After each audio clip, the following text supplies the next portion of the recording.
આજે બનાવીશું રવાના ઢોકળા।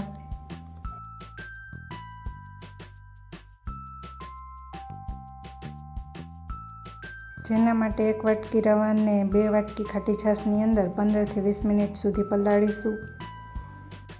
મિક્સ કરી તેની અંદર હળદર ઉમેરીશું, મીઠું ઉમેરીશું, બરાબર મિક્સ કરીશું। થાળીની અંદર તેલ લગાવીશું અને એક વાસણમાં પાણી ગરમ કરવા મૂકીશું। ઢોકળાના મિશ્રણની અંદર 1 નાની ચમચી જેટલો ઈનો ઉમેરી બરાબર મિક્સ કરીશું।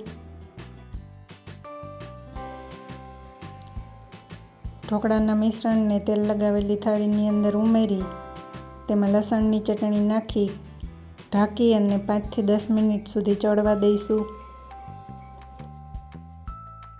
ઢોકળા ચડી જાય એટલે તેની ઉપર તેલ લગાવી દઈશું અને તેના નાના નાના પીસ કરી લઈશું।